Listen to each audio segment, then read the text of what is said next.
L'annulation de plus de 133 milliards de francs CFA de dette par l'Office national du Croire du Royaume de Belgique porte à 157 milliards de francs CFA le montant total octroyé à la Côte d'Ivoire pour financer ses projets de développement, après le point d'achèvement de l'initiative Pays pauvres très endettés, PPTE. L'ambassadeur du Royaume de Belgique en Côte d'Ivoire, Peter Herbat, indique que la signature de cette convention bilatérale traduit la volonté de la Belgique d'accompagner la Côte d'Ivoire dans sa politique de relance économique. On ne va pas s'arrêter là. L'intensification de nos relations économiques est primordiale.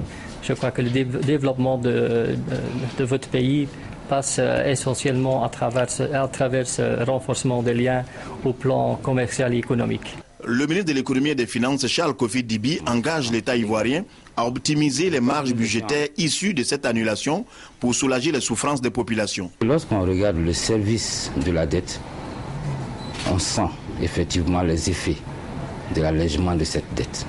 Les points d'achèvement se sentent également. À l'époque, nous étions en service de la dette entre 600 et 700 milliards. Au titre du budget 2013, nous sommes descendus à 268 milliards. C'est important pour notre pays. C'est un nouveau départ.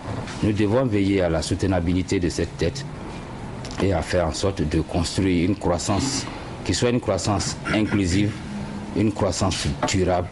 Charles Kofi Dibi invite les hommes d'affaires belges à investir en Côte d'Ivoire parce que, dit-il, la prévision de croissance pour l'année 2012 est encourageante. Elle pourrait passer de 8,1 à 8,6.